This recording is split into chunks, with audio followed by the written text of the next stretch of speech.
Kita sangat memahami bahwa sampai saat ini pendekatan masalah COVID adalah pendekatan pandemi, bukan pendekatan perang biologi. Jadi penanganannya masih pendekatan kesehatan, bukan pendekatan perang, di mana cara menyelesaikannya bukan hanya masalah kesehatan, vaksin, vitamin, dan alat kesehatan, tetapi lobby politik luar negeri plus tukar-menukar alat tawar lainnya. Karena itu bagi New Mind masih meragukan akankah masalah pandemi ini akan jadi singkat jika menggunakan pendekatan seperti ini, pendekatan pandemi. Yang jelas sudah hampir tahun kedua pandemi ini berkuasa, belum juga menunjukkan COVID bisa dikalahkan. Jadi kira-kira apa yang terjadi dalam sisi bisnis di tahun pandemi ini oleh New Mind dikategorikan perang dunia ketiga. Yang jelas sabuk pengaman harus kencang terpasang, kantung oksigen bisa anjlok di depan Anda setiap saat, kemahiran pilot dan kopilot dan para kru kapal menenangkan penumpang dan membawa pesawat sekarang sedang diuji. Lalu kita sebagai pebisnis, kita mau bermain baru atau mau mengembangkan apa yang sudah ada yang kita bangun? Di saat turbulence ini bisa ambil posisi diam atau menyalip. Baiklah, bagaimana kalau kita lihat filosofi bisnis terlebih dahulu tentang kebutuhan. Kebutuhan dasar sampai kapanpun akan ada. Kebutuhan sandang, pangan, papan itu kebutuhan utama. Kita ingin menjadi trendsetter,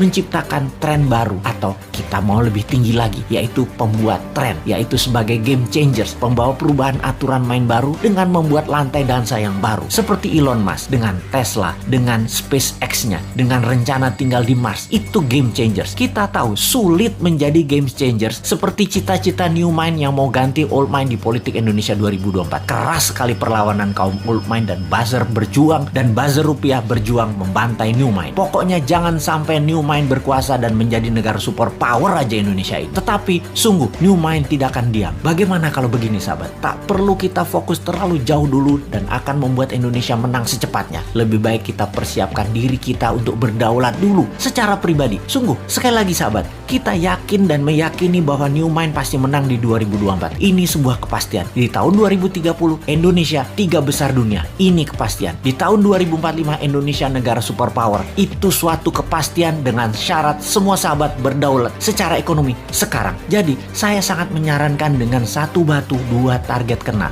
yaitu Anda pintar, Anda paham, Anda makmur, dan bisa membantu sesama. Sahabat, jika Anda membeli video narasi Bosman Sadar Kaya Advance atau Road to Billionaire atau keduanya, maka di masa pandemi ini Anda bisa belajar merubah mindset dan memiliki bekal ilmu baru untuk sarana sukses Anda. Dan tak kalah penting, keuntungan penjualannya adalah untuk rumah yatim Indonesia yang di masa pandemi ini berat perjuangannya kalau sendirian. Sahabat, terima kasih atas keputusan Anda untuk belajar, membeli, dan membantu sesama. Salam hormat dari kami.